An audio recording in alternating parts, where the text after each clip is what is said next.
저 이상한 교수가 얘기하는 게 말이 되는구나. 아니 나는 저 꼴통 파시스트 교수 얘기는 안 듣겠다. 근데 사람들은 이걸 네네. 몰라요.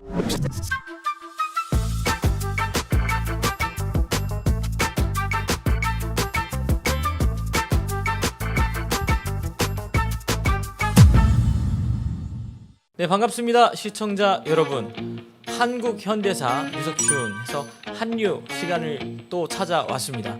오늘도 새로운 주제 가지고 여러분들과 함께 이야기 좀 나눠보고자 하는데요. 그래서 오늘 제 옆에 유석춘 교수님 좀 나와 계시는데, 이번 주에 교수님께서 뉴데일리 신문 보니까 칼럼을 하나 쓰셨습니다. 근데 그 칼럼이 장안의 화제가 되어서 오늘 그 칼럼에 대한 내용을 보면서 이 내용이 어떤 건지 자세하게 좀 들어보는 시간을 가져보도록 하겠습니다. 교수님 반갑습니다. 네, 반갑습니다.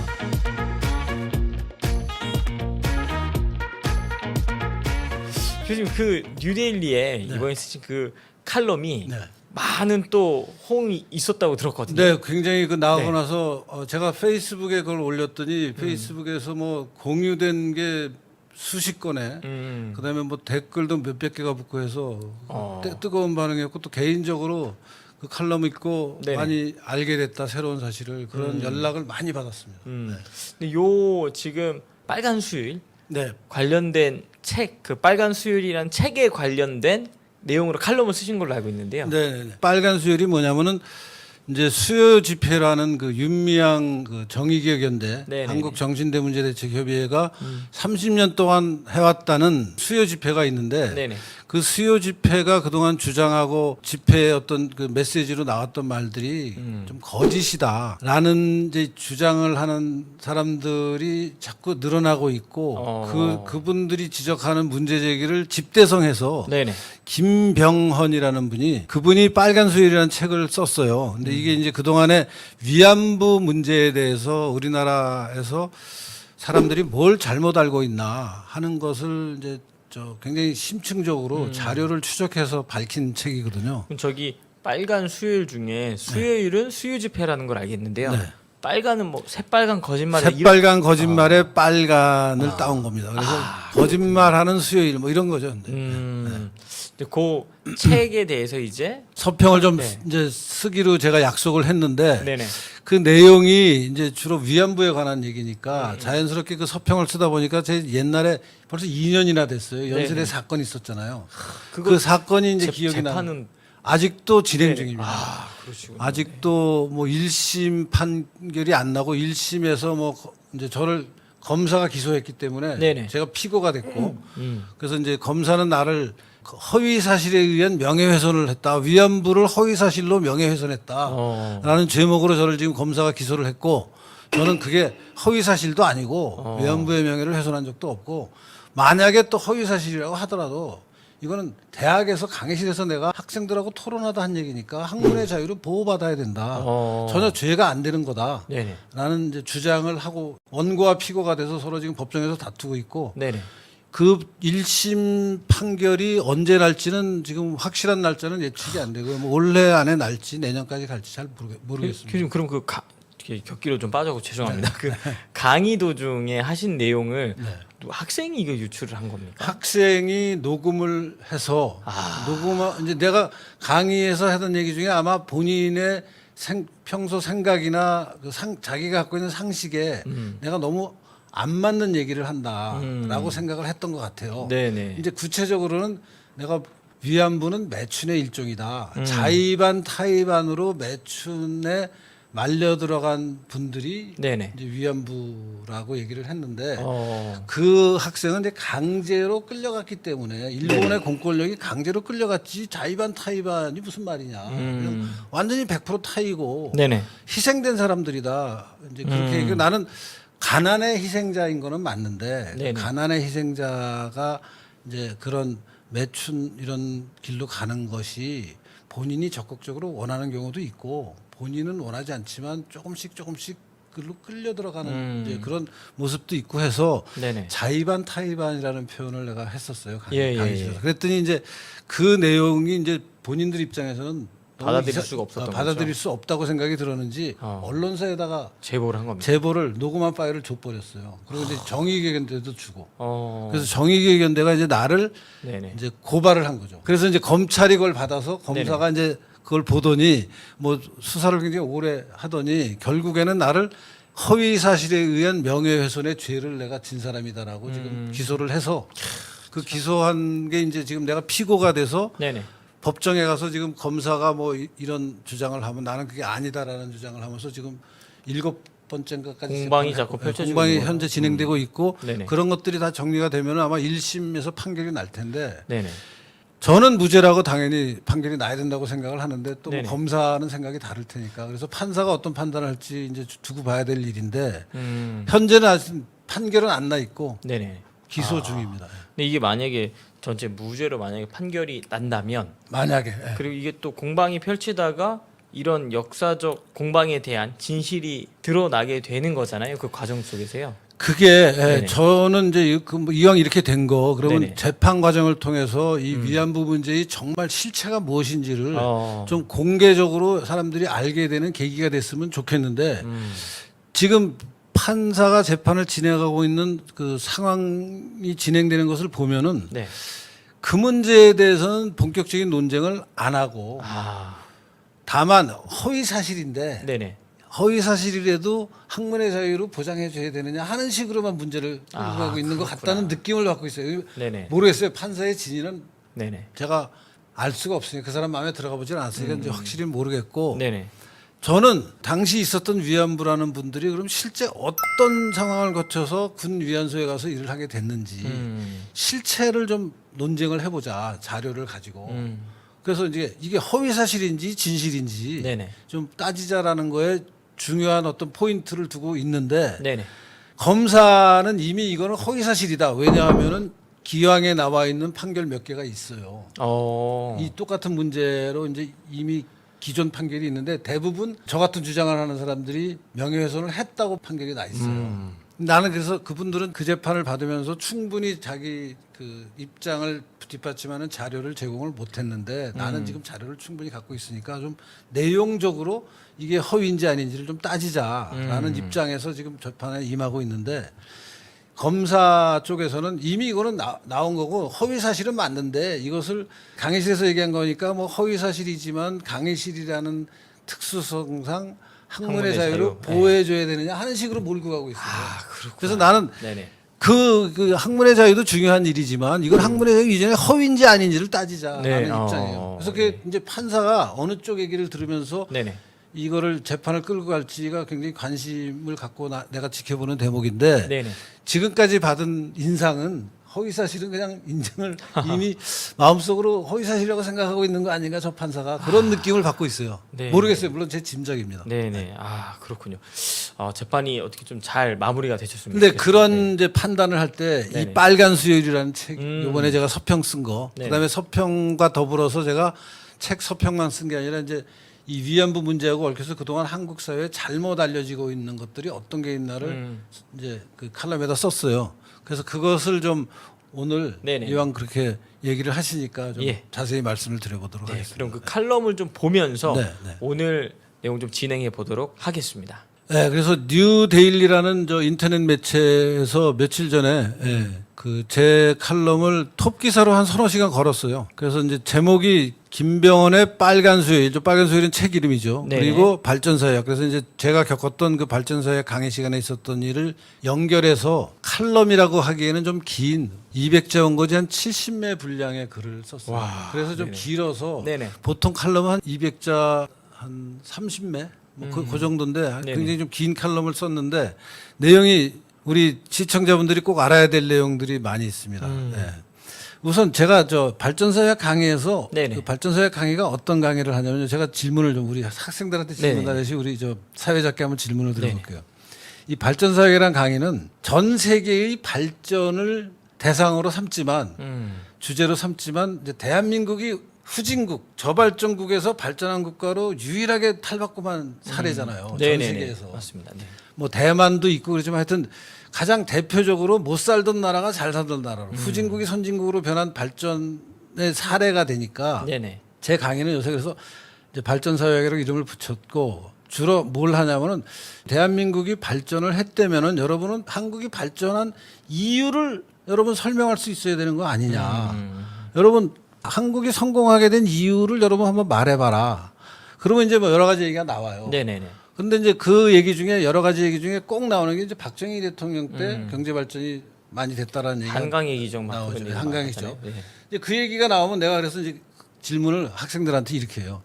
야, 그러면 5.16 이후에 박정희 정권에서 경제적으로 막 연평균 10% 이상을 18년 동안 한 것은 사실인데 그럼 그것은 박정희와 박정희 대통령을 도왔던 그 경제개발 계획을 짜던 그 사람들만이 역할을 해서 그런 일이 벌어진 거냐고 왜 어떻게 해서 그런 일이 벌어지게 됐는지 그 배경 그 역사적 뿌리는 그러면 무엇이라고 생각하느냐 여러분들은 라는 질문을 해요. 우리 네네. 사회자끼도 제가 한번 질문을 드려볼게요. 네네네.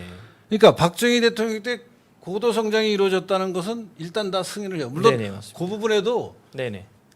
토를 다는 사람들이 있어요. 좌파 그것은 쪽에서는 네, 그렇죠. 노동자는 착취하고 기업만 네네. 살쪘다. 뭐 그런 식으로 얘기하는데 그건 일단 빼놓고 네네. 박정희 때 발전이 있었다는 거는 인정을 해요. 그럼 그 발전이 누구 때문에 어떻게 해서 가능한 것이냐라는 질문에 대답 한번 해보세요. 우리 그러니까 사회자. 박정희의 개발 정신, 국민혁명당에서도 이야기를 하고 있는데. 네, 아 그렇죠. 네. 네. 근데 그 박정희가 개발하기 위해서도 어떤 기반이 있어야 됐는데 그 기반이 뭐냐 이제 요 바로 얘기잖아요. 그 질문이죠. 제가 개인적으로 생각했을 때는 네. 저는 이제 그 전에 있었던 이승만이라고 하는 지도자의 어떤 밑거름 씨를 뿌려놨던 게 네, 네, 네. 보통 이렇게 이런 질문을 들으면 네. 그 당시에 아무것도 없던 아프리카보다도 못 살던 대한민국에 네. 이승만이라고 하는 지도자를 통해 그리고 미국과의 어떤 동맹 네. 그리고 일제 강점기 시대도 있었잖아요. 네. 그 당시에 있었던 문물 이런 것들이 어떤 밑거름이 되지 않았나. 아 이거 그러니까 네네. 굉장히 그 정확한 얘기를 하고 있는 거고 사실은 이제 네네. 그런 얘기를 내가 하려고 예, 예. 학생들한테 질문을 던져요. 그 강의를 시작하면은 박정희의 고도 성장을 만들어낸 것은 그럼 박정희 개인의 카리스마냐?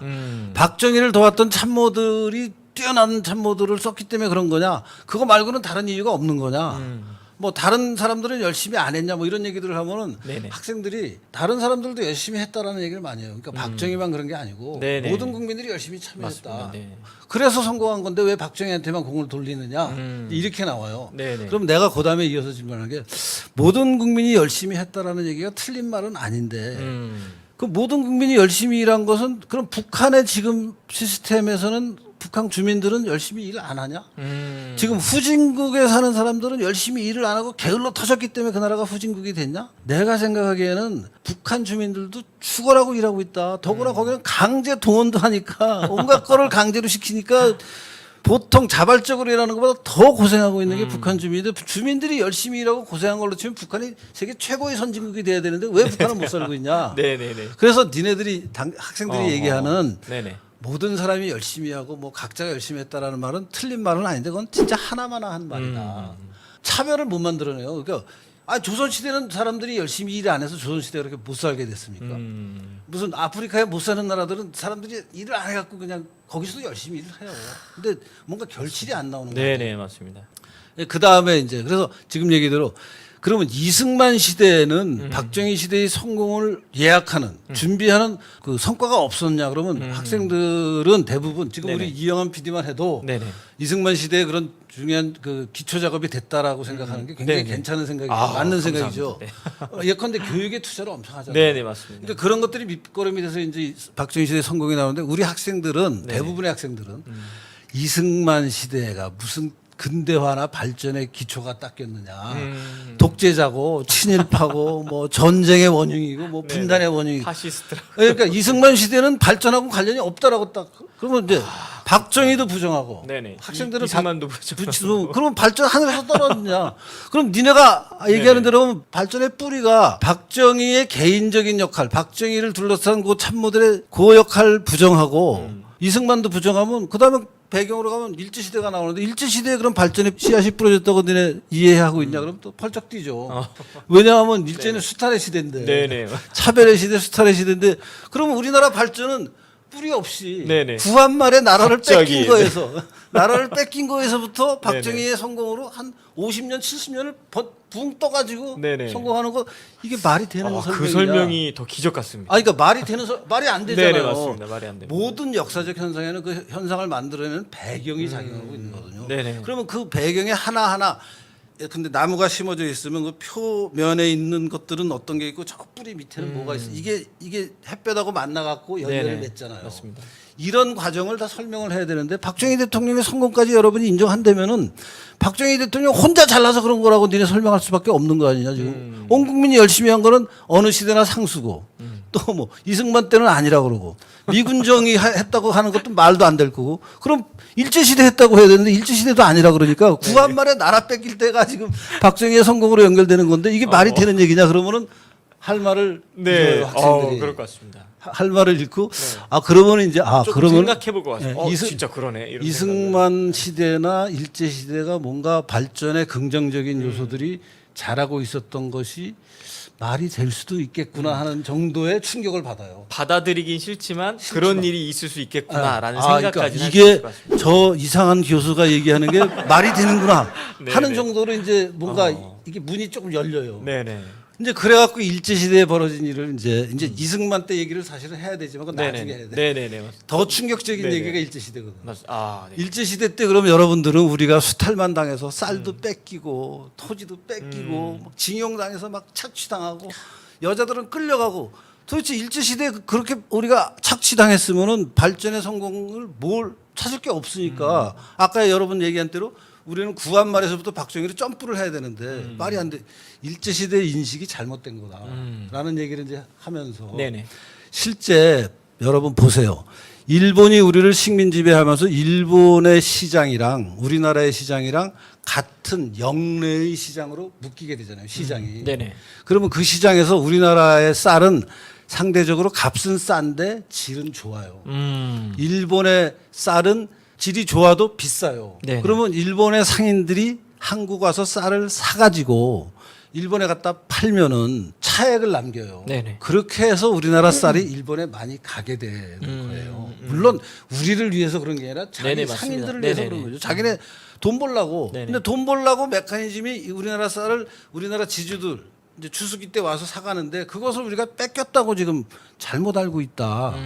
그 연구를 이영훈 교수가 자세히 해서 이게 쌀을 뺏어간 게 아니라 시중 가격에 팔려서 맞으면 시장 메커니즘이 작용을 해서 쌀을 팔았고 그 쌀 판 돈으로 우리나라 지주들은 또 땅을 사거나 자식 교육에 투자하거나 또 하여튼 쌀을 판 사람은 판 사람대로 벌은 돈이 있으니까 그 돈을 자기 나름대로 쓰고 하면서 세월이 가면서 어떤 결과가 만들어진 건데 이것을 네네. 뺏겼다고 생각한다. 토지도 마찬가지고 네네네. 징용도 전쟁의 막바지 9개월인가는 강제로 끌고 가는 징용이 우리나라 지금 군대 가듯이 있었어요. 네네네. 근데 그거 말고 나머지 시기 44년까지는 우리나라에 있는 일할 수 있는 사람들한테 일본의 무슨 광산에 가서 일본의 무슨 공장에 가서 일을 하면은 이러이러한 근로 조건으로 여러분들 취업할 수 있습니다라는 광고가 붙어요. 그럼 그 광고를 보고 우리나라에서 힘들게 일하면서 월급을 적게 받던 일을 하던 사람들이 나 저거 하면은 돈을 좀 많이 버는구나 저기 가볼 수 있다라고 가는 게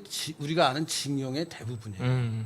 그러니까 마찬가지로 월남이나 중동에 서독에 네네. 취업 가듯이 파병 나가듯이. 해외에 취업하러 간 거예요. 근데 그것을 우리는 월급도 못 받고 막 갔다고 생각하는데 월급 다 받았어요. 그러니까 그런 사실들을 얘기를 제가 해요. 네네네. 그래서 이제 일제 시대에 우리가 수탈당했다는 것이 정치적으로 일본이 우리를 주권을 뺐고 네네. 그다음에 이제 정치적으로 투표권을 줘야죠. 똑같이 만약에 일본 사람이랑 조선 사람을 동일하게 대한다. 내선일체. 내선일체라는 게 이제 내는 일본이고 선은 네네. 조선. 그래서 내선일체를 하면은 조선에 사는 식민지 백성들도 일본 본토에 사는 일본 국민들하고 같은 대우를 해준다라는 게 이제 원칙인데 지금 얘기한 경제적인 메커니즘에서는 각자 이제 경제적인 역할로 참여를 하고 했지만 네네. 정치적으로는 우선 군대를 못 가게 했어요, 우리나라. 그러니까 조선 사람들한테. 네네. 일본 군대가 그때 굉장히 중요한 그 국가 전체로 보면 그 당시 19세기에는 제국주의 시대는 군대가 최고로 중요한 기관이잖아요. 네네, 그 맞습니다. 군대에 가서 아예 우리는 근무를 못 하게 했어요, 일본이. 그 차별한 거죠. 네네. 우리도 일본 군대에 갔어야죠. 만약에 내선 일체라면은. 네네네. 근데 못 가게 하고 또 일본의 당시 제국 의회라는 게 있었어요. 네네. 말하자면 일본의 국회죠. 그 국회에 우리가 국회의원을 못 뽑았어요, 우리가. 그러니까 그런 차별을 받았고 정치적 참정권이 없었고 한 차별을 받아서 정치적으로는 차별이 됐고 경제적으로 아까 얘기한 이제 시장에 단일하게 묶였고 일제 시대에 또 벌어진 일 하나가 우리가 조선 전통사회에 뭐 구한말에 가면 개혁을 한다고 가보 개혁이니 뭐 그래서 이 설 반상을 개혁한다고 노력은 많이 했지만 완성을 못 했잖아요. 네네. 선각자들이 이걸 신분 차별을 없애야 된다는 얘기는 했는데 네. 완성을 못한 상태에서 이제 일제 식민지가 돼버렸잖아요. 되고 나서는 일본 통치에서 네네. 그동안 학교라는 것을 아예 다닐 수 없었던 대부분의 절대 다수의 평범한 사람들이 네네. 학교에 가게 됐어요. 아무런 차별 없이 나이만 되면은 무조건 와라 학교를. 보통 교육을 시켰다고요. 네네. 그러니까 말하자면 천민, 무슨 설, 반상 이런 구분을 없앤 게 이제 일제 시대의 또 그 식민지 정책 중에 하나거든요. 그러면 그런 것은 그거대로 과거 전통 사회의 신분의 굴레에서 근대 사회로 넘어가는 새로운 시스템을 일본이 도입했고 우리가 그것을 받아들였다라고 얘기해도 되는 부분이거든요. 근데 그런 것을 이제 아예 부정을 하고 수탈만 당했다고 얘기하면은 그게 부각이 안 되잖아요. 식민지 시기를 그런 식으로 좀 나눠서 이렇게 보면은 정치적으로 차별, 군사적으로 차별받는 것은 한편으로 맞고 또 다른 한편으로는 우리가 당하지도 않았던 일을 막 당했다고 오버하면서 일본의 책임을 묻는 것은 잘못된 거다. 네네네. 왜 쌀을 사간 사람들한테 뺏어갔다고 그러느냐. 이거 잘못된 거거든요. 네네네. 그런 얘기들을 제가 이제 하면서 네. 일제 식민지 시대는 그래서 근대화도 한편에서는 진행이 되고 한편에서는 차별과 수탈도 진행된 네네. 양가적인 두 가지 일이 동시에 벌어지는 그런 시대였다고 봐야 일제 시대의 어떤 근대화를 향한 어떤 움직임이 누적이 돼서 그게 또 이승만 때 업그레이드가 되고 네. 박정희 때 업그레이드가 되면서 우리가 한강의 기적을 이루는데 배경으로 작용하고 있다는 게 자연스럽게 우리가 해석할 수 있는 거 아니냐 그런 얘기를 하는 게 이제 발전사회야. 네네네. 이제 그런 얘기를 하다 보니까 네네. 가장 저항이 심한 게 지금까지 얘기한 것도 저항이 심해요. 네네네. 가장 저항이 그럴 심한 것 게 같습니다. 여자를 끌고 갔다는데 왜 당신은 여자가 자의반 타의반으로 그 매춘 업종에 들어가게 됐다는 식의 발언을 왜 하느냐. 이게 이제 그 대목에서 이제 빨간 수유라는 책이 굉장히 중요한 역할을 한다. 그래서 네네. 이제 그 설명을 하는 겁니다. 그 제가 말씀드린 것 중에 저 우리 학교 분위기 보여주는 사진 하나 좀 보여주실래요? 예, 그래서 제가 사실은 그 지금 얘기한 그런 강의를 굉장히 좀 자연스러운 그 토론식 수업으로 운영을 해요. 그래서 학생들이 처음에는 강의를 한 학기 사이클로 이렇게 생각을 하면은 처음에는 저 교수가 되게 이상한 얘기를 한다라고 시작을 하다가 네네. 한 학기 강의가 마무리될 쯤이면은 아 교수님 강의를 들었더니 그동안 잘 생각 안 했던 부분에 대한 자극이 많이 됐습니다. 굉장히 유익한 강의였습니다. 뭐 이런 네. 반응이 대부분이에요. 물론 그 중에는 끝까지 제 얘기에 설득을 안 당하는 학생도 있고 네네. 또 어떤 학생들은 일찍이 나보다 먼저 그런 생각을 했는데 교수님 덕분에 어. 내가 말이 맞다고 생각하게 됐다라는 야. 학생도 있고 네네네. 뭐 대부분은 이제 아 교수님 얘기를 들었더니 이거 말이 됩니다. 그러니까 그동안 한 번도 생각 안 했던 건데 그렇게 생각해 보니까 교수님 시각이 설득력이 있네요. 앞으로 저 살아가는데 큰 참고가 됩니다. 뭐 이 정도로 이제 큰일 나요. 뭐 학생들 중에 일부는 또 아 나는 저 꼴통 파시스트 교수 얘기는 안 듣겠다. 못 믿겠다. 그렇지만 뭐 수강한 것은 내가 잘했다고 생각한다. 뭐 이런 정도의 반응을 이제 네네. 겪는데 문제의 사건이 벌어진 날은 이제 위안부 문제가 이제 중심이 돼서 네네. 위안부 문제를 얘기를 했더니 그 위안부 문제에 대해서는 정말 여학생들이 냄비 속에 개구리같이 반응을 하더라고요. 절대 아니다. 그래서 이제 나는 나대로 뭐 여러 가지 자료를 갖고 이제 설명을 했는데 네네. 안 되니까 이제 외부로 이제 강의록이 유출이 돼가지고 이제 결국은 이 형사 재판까지 지금 왔는데 실제 위안부 문제에 대해서 여러분들 잘 모르잖아요. 네네. 그냥 그렇죠. 교과서에 나오는 상식적인 얘기나 네네. 또 뭐 그냥 이 대중매체에 돌아다니는 얘기만 알지 깊이 있게 자료를 볼 네네. 수 있는 이런 걸 조사하는 게 사실 쉽지가 않죠. 일반 쉽지가 않고 학생들이. 예. 네. 그래서 이제 그 부분에 대해서 김병헌 소장의 책이 어떤 장점이 있냐를 제가 썼는데 네네. 장점이 저게 있어요. 김병헌 소장 책은 정대협이 위안부가 강제로 끌려갔다라는 주장을 펴기 위해서 위안부들의 증언록을 만들었어요. 증언록이 전체 8권이 있어요. 93년부터 2016년까지인가 한 30년에 걸쳐서 강제로 끌려간 조선인 군 위안부들 1, 2, 3, 4, 5, 6 6권이 있고 네네. 또 중국으로 끌려간 조선인 군 위안부들 2권이 있어요. 네네. 그래서 합해서 8권의 위안부들이 증언한 책자가 있어요. 그러니까 이렇게 돼 있어요. 그러니까 위안부 할머니들이 직접 글을 쓰기가 어려우니까 네네. 정대협에서 간사라고 불리던 네. 이제 그 당시 뭐 대학원생들, 학부생들 중에 그 문제에 관심 있는 학생들을 이제 자원봉사자로 데리고 네네. 예컨대 이용수 할머니면 이용수 할머니를 이제 만나서 네네. 녹음도 하고 이제 이용수 할머니한테 질문을 해요. 어떻게 해서 그런 생활을 하게 됐습니까?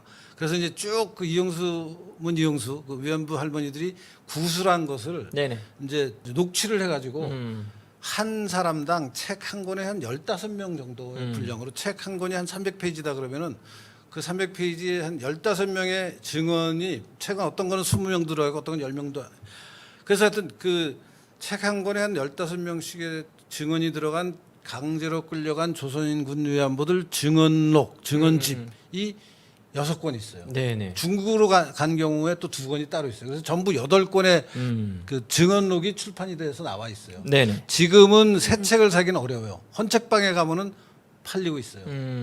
그래서 이제 그것에 나오는 그 책들에 나오는 각각의 할머니들의 증언을 김병헌 소장이 다 뒤져서 이 김공공 할머니는 처음에 자기가 그쪽 생활로 들어가게 된 과정을 이렇게 설명합니다. 그런데 나중에 윤미향이 낸 책에는 윤미향은 그 대목을 이렇게 설명하고 있습니다. 라는 것을 딱딱 정리해서 보여줘요. 근데 이게 이제 구체적으로 들어가면은 네. 예를 하나만 들면은 이용수 할머니라고 굉장히 네, 우리 유명하시죠. 전 국민이 다 아는 네. 그 있잖아요. 그분이 처음에는 일본 사람이 건네주는 네. 옷 보퉁이에 들어있는 빨간 원피스와 가죽 구두에 홀려서 나도 모르게 그만 따라 나서고 말았다라고 표현이 돼 있어요. 책에. 책에. 예. 일본 사람이 한국 사람하고 일본 사람이 이제 한 세트로 와서 네네. 이제 자기한테 그걸 줘서 자기가 그 유혹에 넘어갔다라고 써 있어요. 네네. 근데 그게 이제 윤미향이 25년간의 수요일인가라는 책을 2015년인가에 냈어요. 네. 거기에 보면은 잠자던 이용수 할머니를 일본 군인이 와서 권총을 들이대서 끌고 갔다라고 써요. 정확한 워딩은 조금 다르지만 하여튼 네네네. 그런 식으로 써 있어요. 그러니까 이제 처음 그 93년에 나온 것은 자발적으로. 정리하면 네. 아주 적극적인 자발적인 아니지만 누군가가 와서 네네네. 너 여기 날 따라가서 이렇게 일하면 이렇게 된다. 그리고 너한테 지금 옷도 내가 준다. 했더니 이제 거기에 본인이 혹해가지고. 혹한 네네. 속은 거라고 표현하기는 좀 그렇고 혹한 네네. 거죠. 네네네. 혹해서 이제 따라 나선 거예요. 근데 그것을 25년 후에는 군인이 와서 강제로 자는데 총을 들이대고 끌고 왔다라고 지금. 너무 내용이 바뀌었습니다. 그러니까 이게 완전히 바뀌는 거 아니에요. 네네네. 근데 김병헌 소장이 이것을 다 정리를 했어요. 그러니까 케이스마다. 네네. 그래서 보니까 이런 문제들이 있는데 사람들은 이걸 잘 모르고 그냥 윤미향의 선전대로 정대협의 선전대로 정의기억연대가 선전하는 대로 강제로 끌고 갔다라고만 알고 있다. 네네. 이거 다 고쳐야 되는 거 아니냐라는 얘기를 그 책에서 하길래 나는 발전소 약속 생각이 나는 거죠. 아, 당연히 네네네. 똑같은 일을 겪었으니까. 그래서 이제 그 설명을 하면서 네네. 이 부분이 되게 중요한데요. 김병헌 소장이 실제 이 책을 어떻게 썼느냐를 이제 제가 설명을 한 건데 책의 프롤로그에서 밝히고 있듯이 저자는 이 책을 철저히 증거 위주로 썼어요. 저자의 말대로 그래야 덜 다치기 때문이에요. 왜냐하면 이제 저같이 강의실에서 이걸 이런 식으로 얘기 안 하면 막 기소를 당하니까. 다칠 줄 알면서도 이걸 집필을 하신 것 같습니다. 그럼요. 네. 집필에 활용된 자료는 역설적이게도 정대협이 93년부터 2014년까지 약 30년에 걸쳐 나름 심혈을 기울여 발간한 총 8건의 위안부 증언집이다. 정대협이 선전한 위안부들의 구술 증언을 토대로 이른바 피해자 중심주의를 금과 억조로 삼고 있는 학생들은 그래서 더욱 이 책을 외면할 수 없다. 이 피해자 중심주의라는 게 뭐냐면요. 네네. 피해자가 이렇게 내가 당했다라고 얘기하면은 그것이 사실인지는 따질 필요가 없다. 네네네. 피해자가 그렇게 얘기하는데 뭐 다른 증거가 필요하냐. 맞습니다. 네. 나는 황당한 사실은 얘기해. 이게 아니 피해자가 주장하는 것이 중요한 어떤 근거 중에 하나지만 그것이 교차 검증이 돼야 과학적 증거가 된다. 네네네. 근데 이제 피해자가 말한 것을 더 이상 의심하지 말아라는 게 이제 이 정대협이 주장한 입장이거든요. 네네네. 그래서 이제 피해자들은 이런 얘기를 하고 또 객관적인 사료는 어떤 상황을 얘기하는지를 김병원 소장이 따졌어요. 네네. 그래서 이제 다음 얘기가 나옵니다. 요거는 좀 우리 이영원 PD가 좀 읽어주실래요? 그러나부터 제가 읽겠습니다. 그러나 동시에 저자는 식민지 당시의 공식 문헌과 사료, 특히 위안소를 운영한 일본군 문서는 물론 미군의 기록 그리고 당시의 신문 기사 등도 함께 폭넓게 검토했다. 그리하여 저자는 이들 객관적 사료를 통해 드러나는 당시 위안부 현상의 실체를 입체적으로 접근한다. 그러나 종합적 판단의 결과로 다음과 같은 증언의 경우에는 일본군 위안부가 아니라 민간의 매춘업소에 일한 위안부로 보아야 한다고 깔끔하게 정리한다. 네, 이 부분이 굉장히 중요한 대목인데, 그러니까 위안부에는 일본군 위안부도 있지만 당시에는 공창제가 있었어요. 네네. 당국이 공식적으로 허용한 창녀촌이 있었다는 거죠. 공창제라는 게. 거기서 일한 사람들은 일본군이 강제로 끌고 가서 군인만 상대하게 한 게 아닌데 네네. 그걸 우리 사람들이 헷갈려서 이걸 구분을 해야 된다 그러면서 네 가지를 보여주는데요. 이게 이제 중요합니다. 첫 번째가 네. 일본군 위안소가 없는 곳. 어. 일본군 위안소는 전선에 있었어요. 아, 네네. 1937년 중일 전쟁이 벌어지고 나서부터 1945년 8월 태평양 전쟁에서 일본이 질 때까지 네네. 약 8년 동안 전선이 중국에서부터 점점 늘어나서 태평양으로 늘어나고 마지막에는 하와이하고 네네. 막 그래서 미드웨이 해전하고 이제 그 전선에 군인들이 가서 민간인들 여자들을 겁탈하는 경우도 있고 또 거꾸로 그러고 왔더니 막 그 성병에 걸려가지고 또 군 전력에 저하가 되고 하니까 일본군이 이 문제를 어떻게 해석할 거냐 그러면서 이제 군의 위안소를 만들자라고 결정을 해요. 네네네. 그래서 이제 군 위안소를 일본군이 만들고 그 군 위안소를 운영하는 업자들을 선정을 해요. 네네. 그래서 그 업자들을 통해서 여자들을 이제 데려오게 하고 그때 데려오는 여자들의 조건은 뭐 나이는 몇 살 이상이고 어떠한 조건을 맞춰야 된다라는 이제 계약하는 그 문서들이 다 있어요 지금. 네네. 근데 가장 기본적인 게 일본군이 군 최전선에서 이 젊은 남성들의 성욕을 어떻게 해결할 것이냐 하는 것 때문에 군 위안소를 설치하는 거예요. 그러니까 네네. 다른 말로 하면은 일본 본토나 네네. 이미 일본의 식민지가 됐던 조선 반도나 대만 같은 데는 위안소가 없어요. 군 위안소가 있을 수가 없는데요. 근데 사람들은 이걸 네네. 몰라요. 네네. 그러니까 일본 본토에서 군 위안소 생활을 했다는 건 말이 안 되는 얘기예요. 근데 그걸 막 섞어서 얘기하고 있어요 지금. 그러니까 그래서 이제 이 그런 정리가 좀 필요하다. 정리를 김병원 소장이 한 게 바로 이 부분이에요. 그래서 네네. 첫 번째가 네네. 일본군 위안소가 없는 곳, 즉 일본 본토, 조선, 대만에서 위안부 생활을 했다는 것은 이건 군 위안소가 아니고 네네. 민간 업소에서 일했다라는 얘기인데 우리가 오해하고 있다. 이거 잘못 알고 이거 하지 말아야 된다. 두 번째가 중일 전쟁이 발생하는 37년 이전부터 위안부 생활을 했다. 이거 그냥 공창에서 일한 것을 위안부 생활로 바꿔치기 하는 거다. 맞는 얘기잖아요. 지금 설명을 네네네. 듣고 나서 보니까. 세 번째, 주민등록상 1930년 이후 출생했거나 17세 이하의 나이에 위안부 생활을 했다는 이게 왜 그러냐면 일본군이 네네. 그 위탁업자한테 17살 이하, 일본 본토에서는 18살이고 조선에서는 17살인가 그래요. 이 이하의 여자는 위안부 생활 하면 안 된다라는 문서가 있어요. 그러니까 일본군 규칙상 안 되는 거예요. 그거를 뭐 민간업자가 사기를 쳐서 혹은 본인이 적극적으로 나이를 속여서 갈 수는 있어도 일본군의 기준으로는 미성년자, 이게 이제 그 당시 미성년자의 기준이거든요. 미성년자는 오지 못하게 일본군 문서에 나와요. 그러니까 이것도 이제 미성년자임에도 불구하고 내가 위안부 생활을 했다는 건 사실은 거짓말일 가능성이 높은 거예요. 그래서 이 얘기를 하고 그다음에 군인과 민간인을 동시에 상대하면서 위안부 생활을 했다. 이것도 거짓말일 가능성이 높은 게 왜냐하면 전선에 있는 군위원소에 민간인이 어떻게 가요? 갈 수가 없잖아요. 네네, 생각해 보세요. 네. 근데 그걸 막 나는 민간인도 상대하고 나는 군인도 상대했다라는 증언이 나오거든요. 민간의 공창제에서는 군인이 올 수 있죠. 네네. 휴가 나오고 뭐 네네, 뭐 맞습니다. 그러니까 이제 그거는 다 민간 업소에서 벌어질 일인데 그걸 헷갈리고 있다 사람들이. 그래서 요 네 가지 기준만 잘 우리가 가지고 그 증언집을 들여다보면은 네. 이 사람이 진짜 일본군 위안부인지 그냥 업소에서 일하던 사람인지를 구별할 수 있다는 게 김병원의 지적이고 굉장히 올바른 지적이에요. 네네 맞습니다. 그래서 한번 계속 좀 읽어줄래요? 네, 읽겠습니다. 이 기준을 적용해 저자는 정대협에서 발간한